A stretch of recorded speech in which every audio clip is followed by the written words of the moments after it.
If you are not a subscriber to our Wall Street Unplugged Premium, I'm going to promote the hell of it right now because I want to see you guys make a fortune, okay? And you're going to be able to do that, hopefully be able to do that. I should not supposed to say you're going to, but we highlight a lot of stocks. We have picks in our trading portfolio, and this is $10 a month. So say if it's $100 a year, I think we have that offer on CurzioResearch.com. And that's a special podcast. It's not on iTunes, which, by the way, iTunes, they're getting sued. Epic's back up, Fortnite's back up, and that's a whole nother conversation. I want to address that tomorrow, why that's significant for Apple and other companies.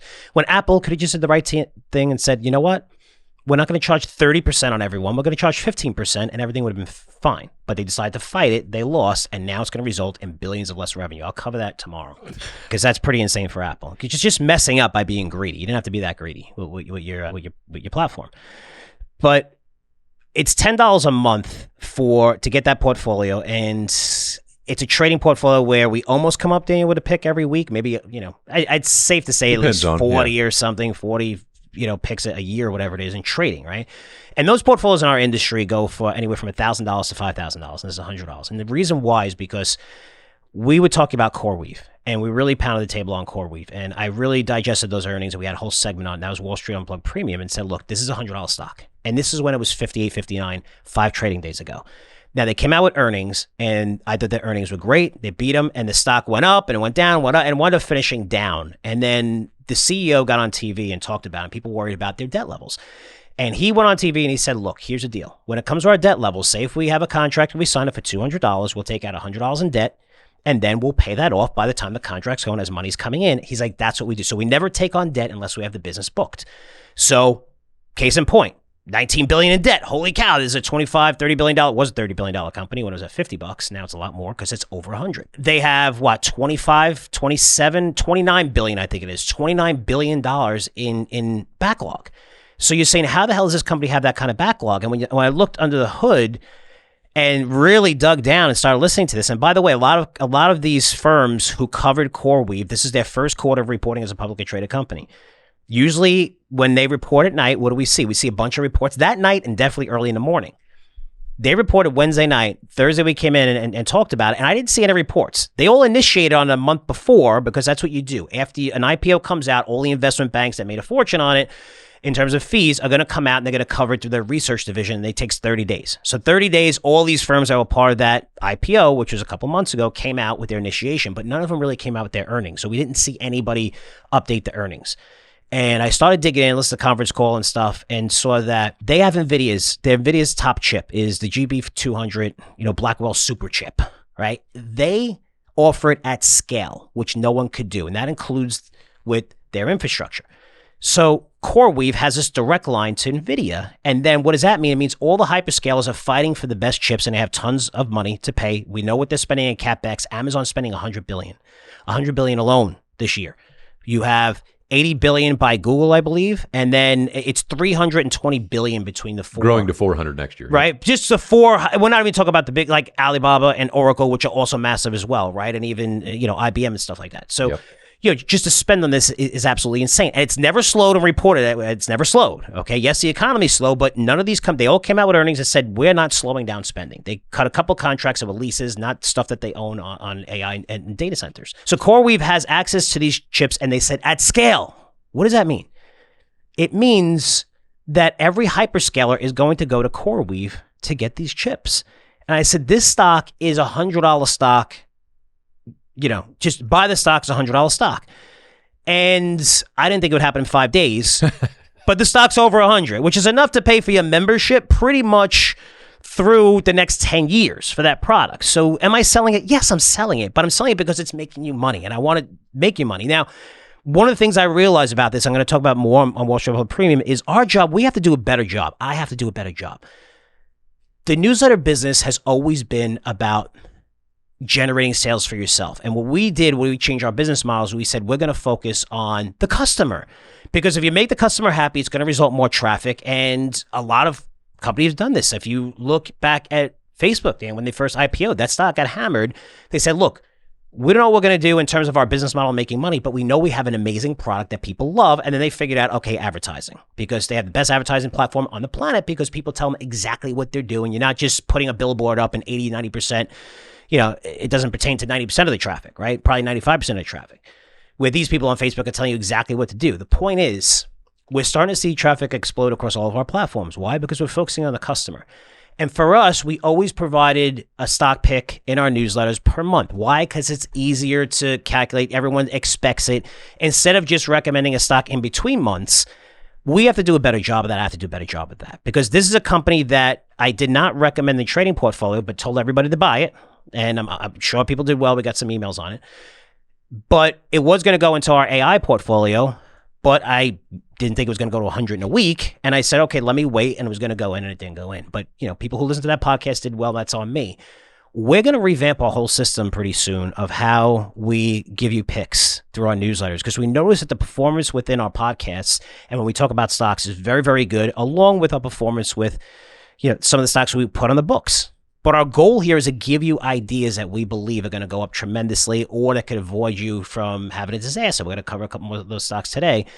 We're going to do a better job, and we're going to revamp the system and be innovative here, because, waiting on a specific day to recommend the stock when we really like it. And you can tell in this podcast, we're going to talk about, Walmart in a minute. We're going to talk about Target in a minute. We talk about CoreWeave, right? And we're giving you advice on it. So even with Starbucks is not in the books. We said avoid Starbucks. I mean, it went up because of 20% CEO. It's going to take a long time for those guys to get that shit back.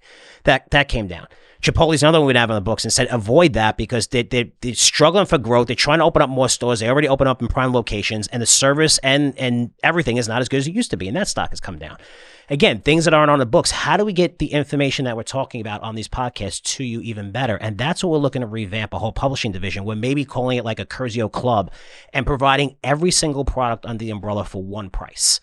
And saying, here's everything that you have. Instead of charging $5,000 here, $3,000 for this product, for that, we're going to offer a lower price, and we're trying to figure that part out, because at the end of the day, we want to try to provide, you with, real-time information and make money off of all of our picks that we're talking about. Sometimes in the podcast, sometimes when when we're officially recommending our newsletters, but we want to have this ecosystem where everybody has access to it, and you could, basically buy, sell, short, whatever you want to do, buy puts, buy calls on whatever we're saying throughout our podcast. So it's trying to figure out that, because it's going to be much better for the consumer, for the subscribers. And that's how we always thought. That's how I always thought about business.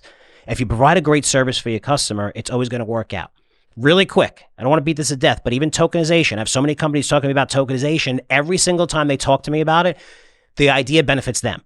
I'm like, how does it benefit your customer? They're like, well, it's going to be easy. I'm like, it's not going to be easier. How can you explain wallets to people when people could do things in real estate that they don't need a wallet for?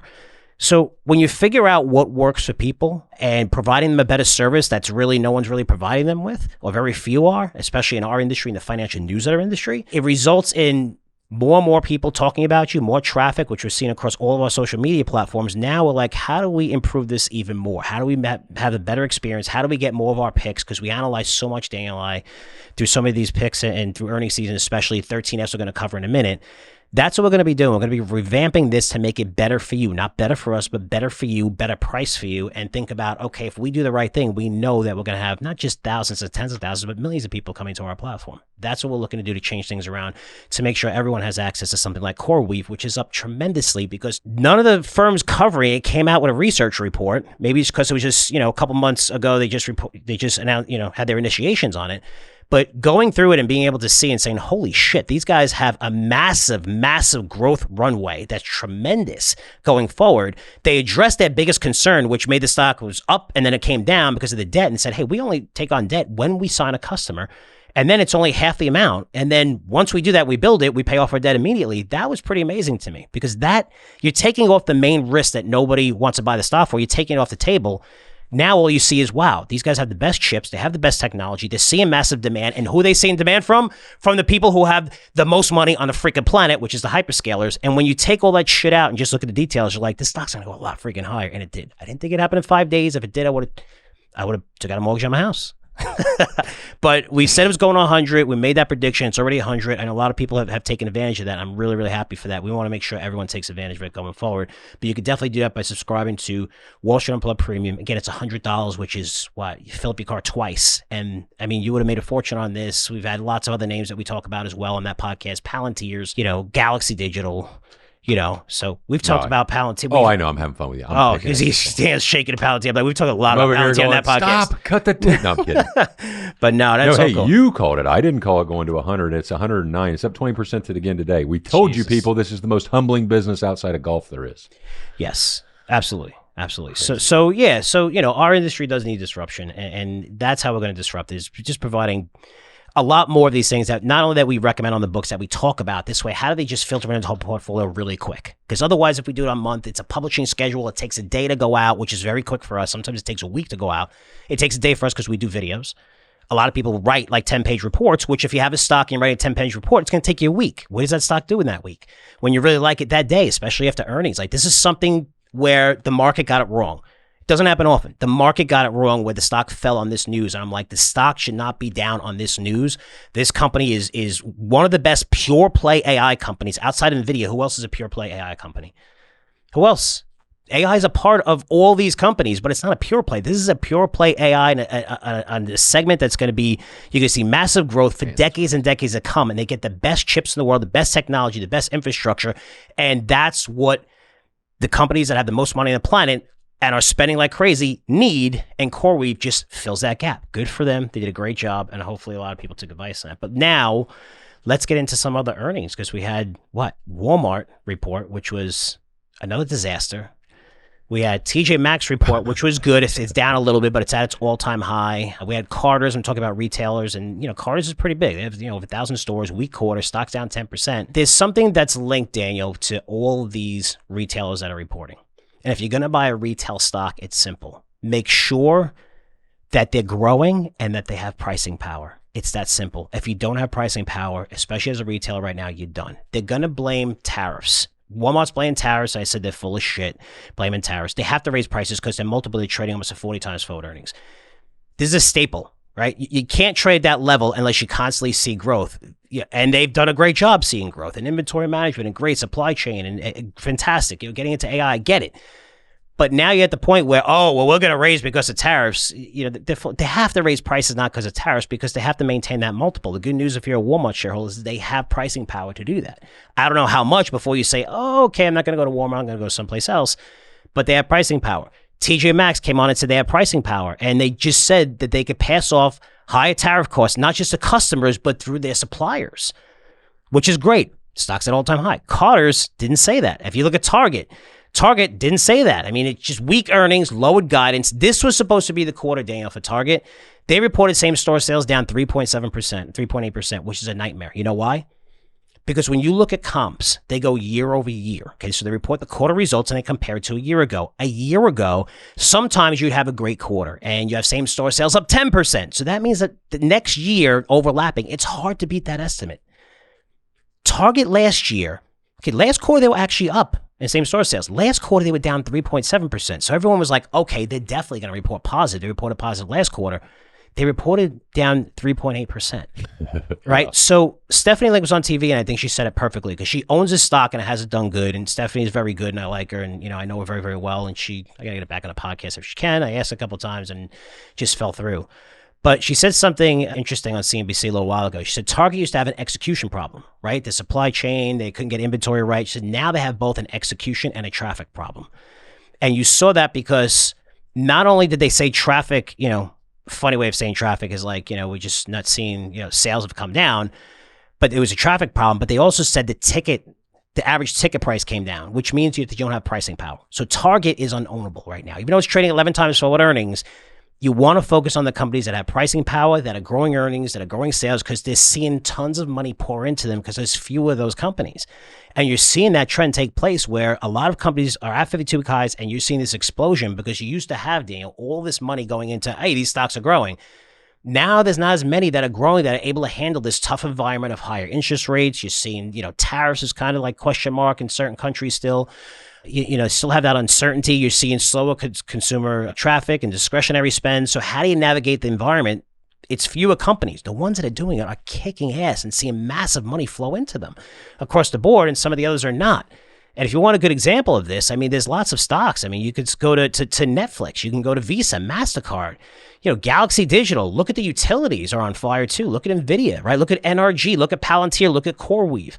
right? So it's not all companies, but the companies that are seeing tremendous growth, they're not looking so much at the valuation. They're looking at, wow, these guys are going to start taking tons of market share because not everyone could operate in this environment. And that's where you're seeing the money flow into. A lot of these stocks at 52-week highs, all-time highs, and going higher.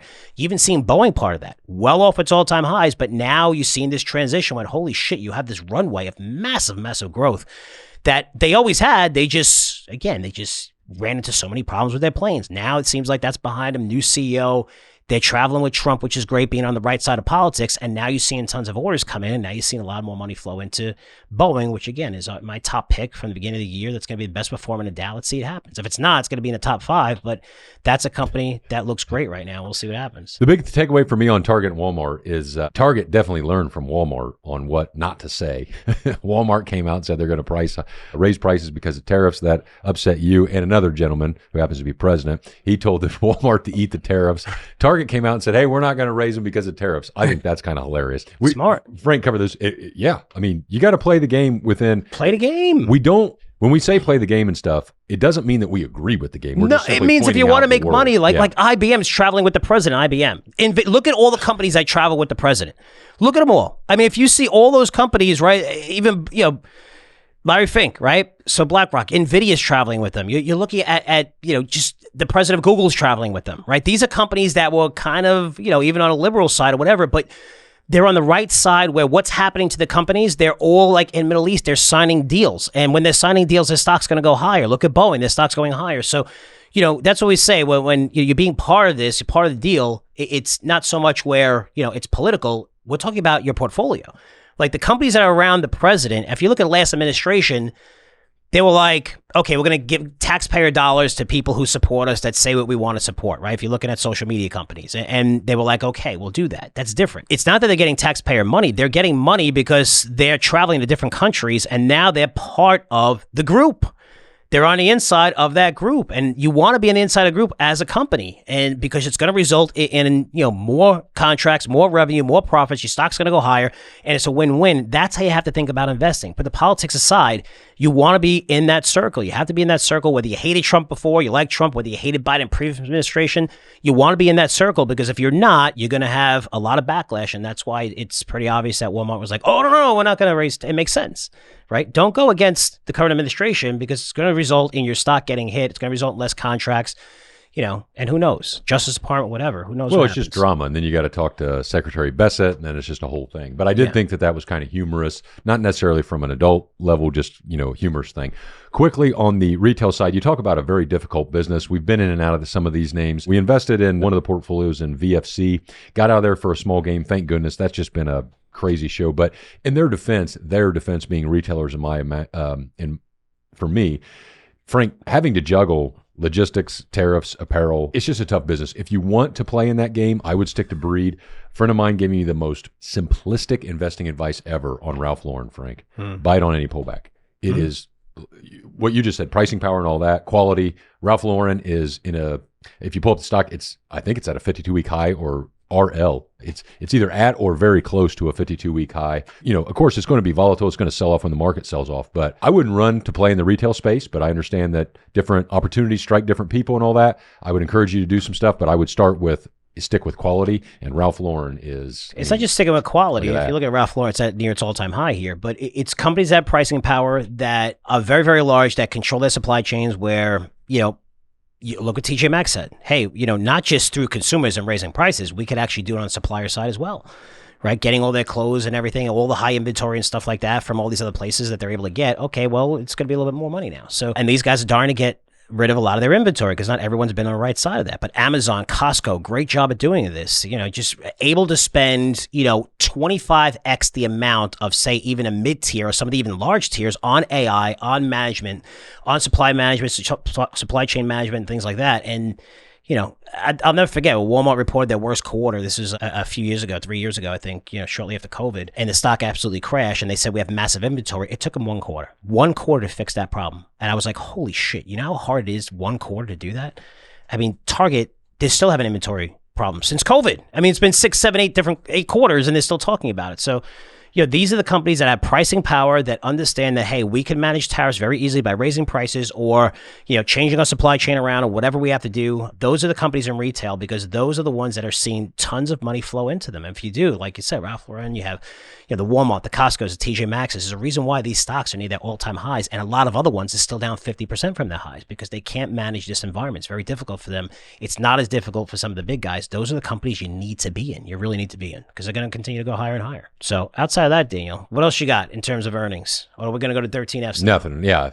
I mean, not unless I don't have any. There's not a lot of companies reporting earnings right now. There's just not. It's pretty much after earnings season. Do I look like a retail expert? Look at this shirt. It's just retail companies are reporting right now. I look like a retail expert? You know what I would really say is Toll Brothers. That's what I wanted to see. Toll Brothers reported a really good quarter, and that was up. And I'm going to tell you something about this really quick, because I did a cool segment on this.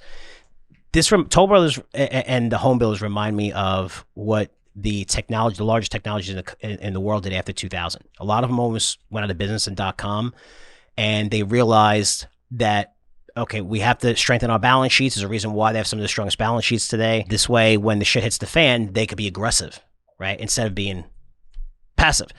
And a lot of companies do that because they're pulling back. We got to watch out what we spend. A lot of times those guys would be like, okay, now we could, be on, the hunt M&A because we have so much money on the sidelines. When you look at the home builders right now, and this is a company that's down tremendously, Toll Brothers. They report a good quarter. And it was, again, it's 169 and it's 100 now, right? So it's still down, and I get it. But these companies are so well managed, because in 2008, they almost, went out. We almost went under in 2008, 2009. And 2009, I remember that the government came out and they bailed out the home builders. Okay, nobody really knows this, but they said, your carried losses, instead of doing it for 1 year, we're going to carry them for 3 years. And this is 2011. I think they said this early. So which means they can carry those losses from the credit crisis all the way through through 2012, I think it was, something like that. It was another year and a half. And I said, to Kramer, these things are trading at nothing. I said, this is massive, right? That they could take those losses and actually carry them forward now for 3 years. And since then, these companies have been managed unbelievably. And yes, some of these stocks are down, but we'll talk about 13Fs in a minute, because someone added to Toll Brothers or just initiated in Toll Brothers. Some of these, I know interest rates are higher. I know there's a lot of shit going on, but these are well-managed companies, and when I look at Toll Brothers and where it is and how much it's down, again, 170 it was, and it's 104. A lot of that's priced in, but these are good companies, and I really like the quarter they reported.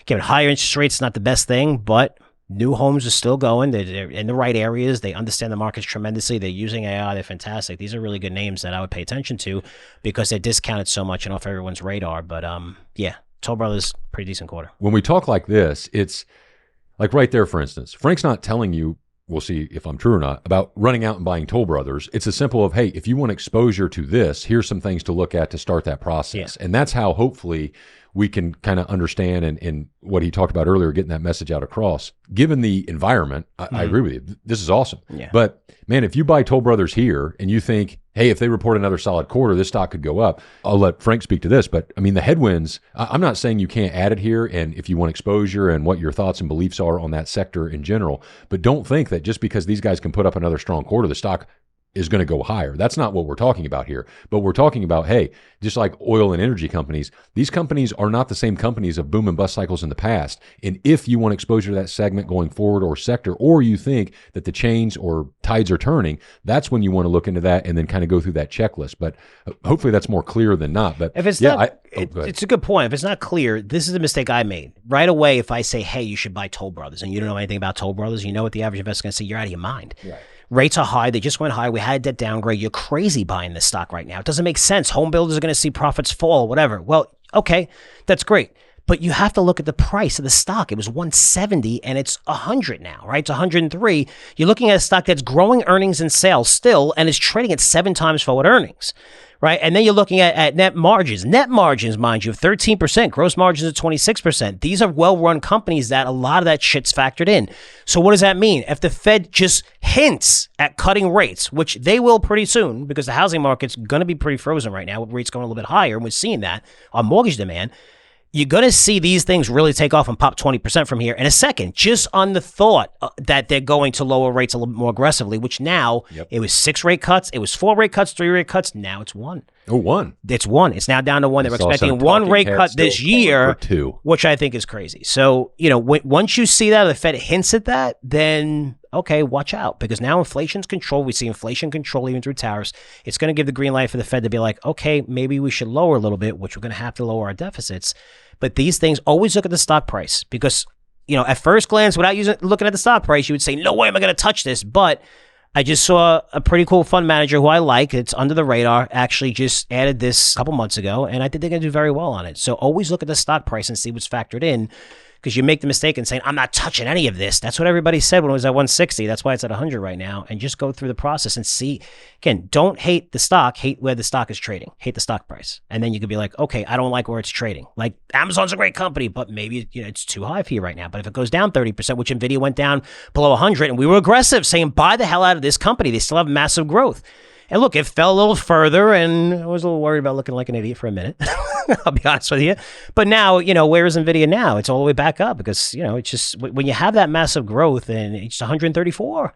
It's 134. We're pounding the table on that stock. How much we pounding the table? It was like 94 a couple weeks ago. Yeah. So, these are names that are just really good names. Hate the stock price. When that stock fell tremendously, we're like, you got to buy this thing. Even after earnings, when they reported earnings and it was down like 110, 115, we're like, this thing, you got to buy it. And everything's intact. So let's go to 13Fs now and break that down. And you want to start with that 13Fs? So 13Fs, guys, just to bring everyone in, this is like, a filing that all fund managers, I think if they manage over $100 million, have to file their buys, their sells, their what stocks that they own.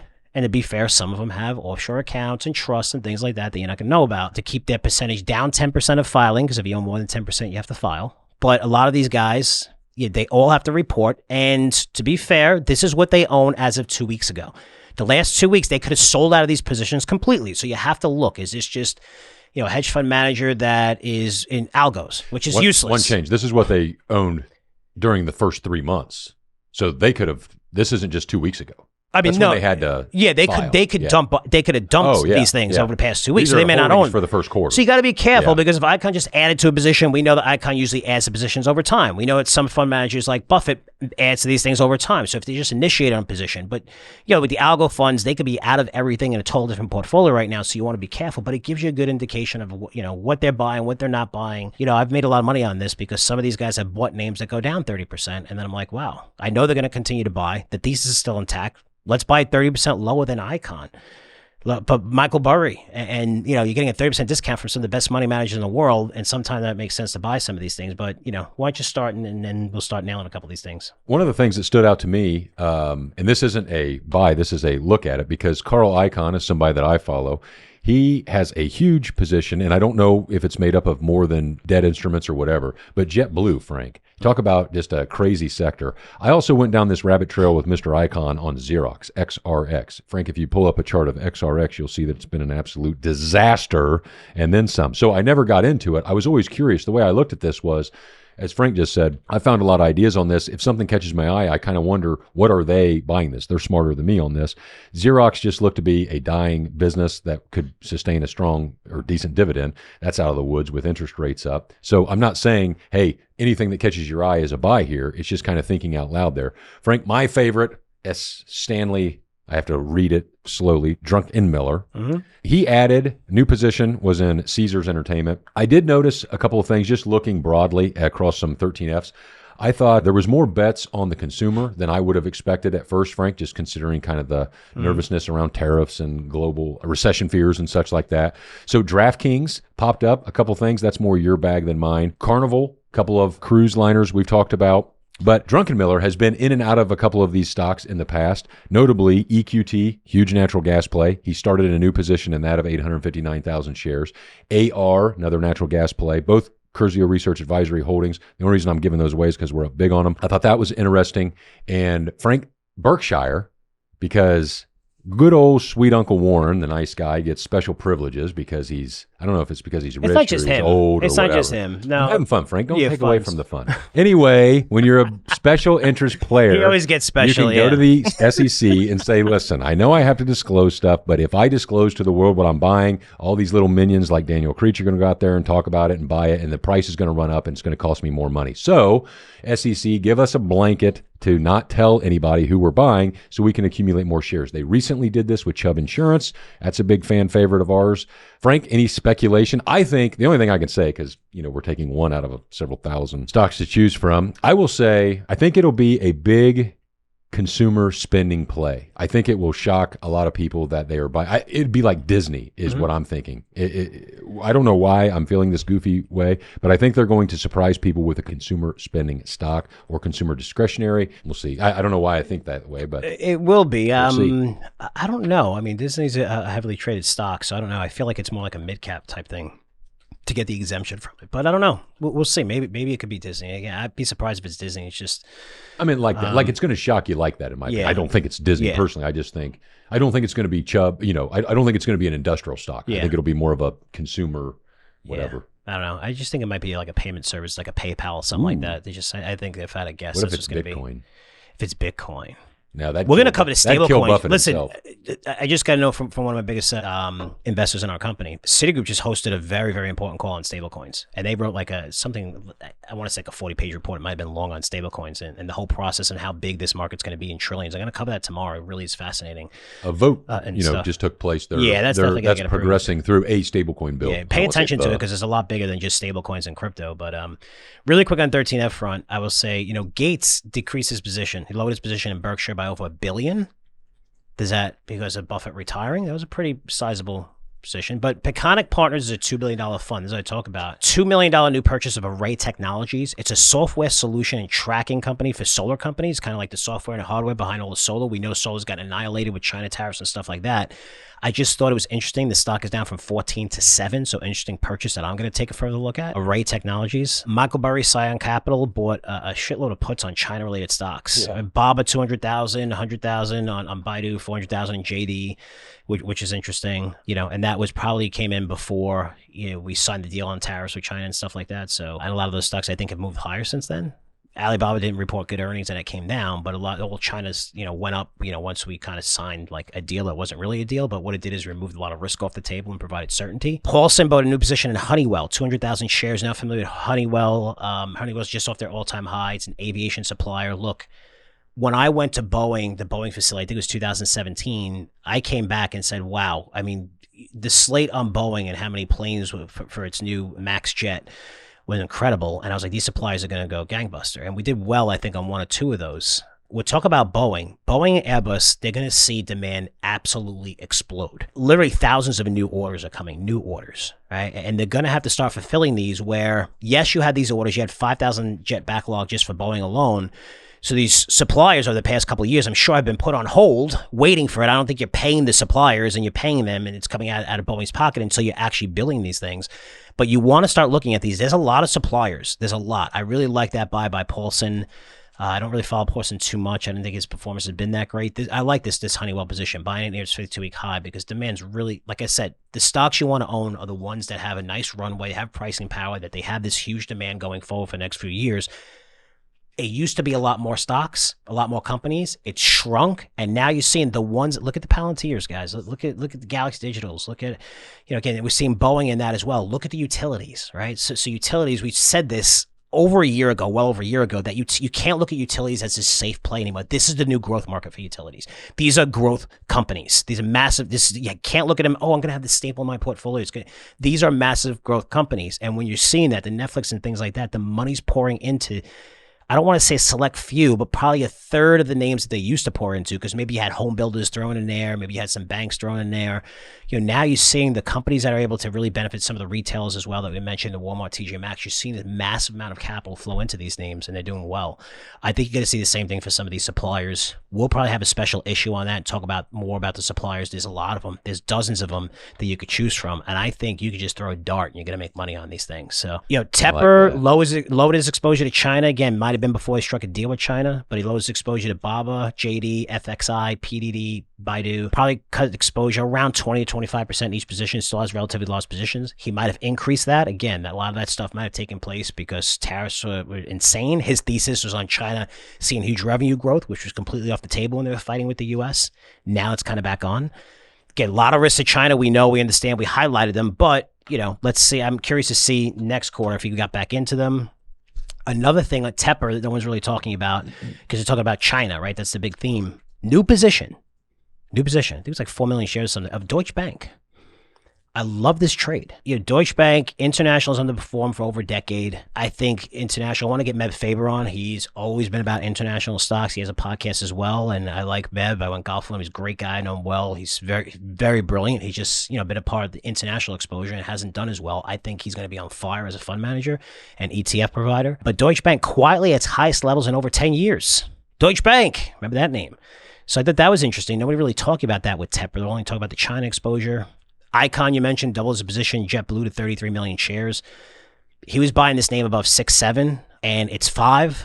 It did fall below 4 briefly in mid-April. I'm not too sure if he added to it, but this is another company. It's a horrible company, JetBlue. It's horrible. If they don't go bankrupt, there may be value here, but I have to do more of a deep dive into the valuations. More than likely, he's got a lot of exposure through debts or something. Yeah, I doubt if he's just got. He's got to be down in his position. I'm not arguing that either. I'm just saying I doubt he just has common stock. I mean, this is a company I'd rather buy. It's $5 at $7, $8, knowing that there's more of a foundation. They had a couple of good quarters under them. I don't mind missing that 30% move. Because if you really believe that story's intact, this could go to 15, 20. I don't see it. I think you're guessing right now. And, for me, I make sure I don't take JetBlue because a lot of them have direct flights to certain places from here, from Jacksonville. And it's JetBlue, and I just don't like taking JetBlue. I really don't like taking JetBlue. I mean, it's sometimes they'll delay it. It's just, I have more problems with JetBlue coming out of here. It could just be from Jacksonville than any place else. But whenever I take that freaking airline, I'm like, why am I taking this airline for? I'd rather take 2 airlines in New York than take them from now on. But that's just me. So why do I do that? And remember with Icon too. It's not just about the stocks he's buying with Xerox and stuff like that. When you have a very, very big fund and the shit hits the fan, which should happen with Icon, what are you doing? You're seeing lots of redemptions. When you have lots of redemptions, it creates this forced selling of the biggest positions that he has. And Icon isn't like one of those managers that have 30, 40 positions. They don't have that many positions, right, Daniel? I mean, he has, maybe 10, 15 sometimes, maybe 5 or 6. And when you see those redemptions come in, which you saw from everything and a lot of the bullshit going on, we won't get into that again, you're going to see this forced selling on some of these names, and sometimes that can result in an exceptional opportunity for you. I don't see that in JetBlue. I think that's past him. I think anyone's going to redeem their shares and ask for money back has already done that. I think the loyal people are going to be there forever now. But you saw that may happen with Xerox and some of the other names. But I'm not telling you to buy Xerox here, but just something to look out for when that happens. But no, don't buy Xerox. But that's some of the things. I spent some time on it. I'm like, maybe he had it for a while. It's just fun to go down those rabbit holes and be like, hey man, what is this guy seeing other than Now watch a big headline will come out. But anyway. Yeah, but look, we covered how many stocks today, right? And different ideas and telling you, avoid Target and stuff like that. So these are the ideas we want to try to get to you where it's not just when mentioning the podcast. I know some people are just going to follow the ones that we have on paper and our subscribers and stuff, but we want to take all of that and be able to throw this right in our portfolio right away and say, hey, here's the analysis. We already did it. Here you go. Instead of writing it out, going through the publishing schedule, our job is to give you stocks that go higher. What do we do, Daniel, as a company? We recommend a stock. We don't take the price until the next day. Okay. And I honestly say so. I don't really care if our performance is worse. I'd rather your performance be better because sometimes that benefits us and sometimes it doesn't. But I know that if we take the price of where it closes, if the stock comes out at 4 p.m., right, Dan, what do? We take the price that it closes at the next day when we do that. Typically, yeah. Typically. I mean, we do that. Typically, we take the same day. If we can get it out in the morning, we take that price. If there's several hours, if not, we just bump it to the next day. And that stock can go up tremendously. And we don't mind taking that, which means a lot of our subscribers will be getting in a lot of times at a lower price if it's going to close higher because we just recommend it. Again, what I care is getting you the right information at the right time instead of waiting an extra week or a couple of days to recommend in our newsletter and go through the publishing process. Now that we have AI, we're using AI exceptionally right now. We have a great team that's using it. It's all in. I pay for, I'm like, just whatever you need to spend on AI, spend on it because that is the future of our business. We have great content. We want to get it out quicker, and it's working for our social media platforms. But for us, we really want to get a lot of this information, especially from our podcast that's Wall Street Unplugged Premium, to everyone and say, hey, CoreWeave, we did a really big segment on that saying, listen, this thing's going to $100, right? Again, I didn't know it happened in 5 days, but we want people to have access to all that stuff immediately instead of waiting to put it on the books and stuff like that, because that's going to benefit you guys. And that's what we really want to do, because Daniel and I cover a lot of stocks, probably at least 25 we covered today, if I had to guess. What do you think, Daniel? 25, 30? Jesus. Yeah, we probably mentioned 20, cow. Give or take. So, that's going to change going forward. If you want access to Wall Street Unplugged Premium, just go to CurzioResearch.com. I think we're offering something like $100 for the year, stuff like that, again, which is nothing. If you compare that to a trading portfolio, those are going for $1,000 to $5,000 each. And this is something that we're reporting on. You get full access to our podcast, which no one else really has access to. We don't have it on iTunes either. You have access to that, which gets emailed to you. So, you have that link to that special podcast. And, we haven't had one person that has subscribed to that and said, I don't like it or whatever. The value that you get is really cool, especially when we get more details, which we're going to get into a lot of details tomorrow on some of the suppliers, a lot of the suppliers that we're going to go through Boeing and take a look at them. And also we're going to talk about Apple and certain things and really dig in a lot harder for you guys and see if we can find lots of more trading ideas. So with that said, good podcast, a lot to cover. Right, a lot going on. Still have some earnings going on. Debt downgrades, no big deal. We covered it. Don't worry about it right now. We'll let you know when you have to worry about it. But that's right. So far so good. Portfolios are doing good. A lot of stuff has bounced back, which is great, which we'd love to see. But questions, comments, feel free to email at frankcurzioresearch.com. Seriously, constructive criticism, anything. That's what we're here. We're here for you. I don't mind constructive criticism. Frank, could you do this? Frank, we'd rather you do that. This is about you. And some of the things make sense. Maybe you're asking for something that doesn't make sense. I'm not going to change. I'll be honest with you. But some other things you might be like, hey, could you do this? This makes sense or whatever. But, we want to be here for you guys and help you guys out because there's not a lot of sources out there where you could say, hey, you know what? I really trust this guy. And even when we get it wrong, Daniel, I got to calm down sometimes, Daniel, because he talks about some of the stuff he gets wrong when he gets a million things more right than wrong. Oh. And he's, But you're going to attack me there. No. And I'm like, Daniel, you're good. The performance that you've given, seriously, even running the Curzio Research Advisory portfolio and stuff like that has been great. But, we're going to always talk about losers because, that's how you learn and that's how you become a better investor and stuff. But again, I really appreciate all the support. Again, any questions, comments, frankcurzioresearch.com. Daniel, what is your email? Daniel at CurzioResearch.com. Okay, tomorrow we'll see you guys Wall Street Unplugged Premium. Again, if you want to subscribe to that, go to our website, CurzioResearch.com. You can find a link and subscribe and you'll have access to that portfolio. Until then, actually, we'll see you tomorrow. Take care.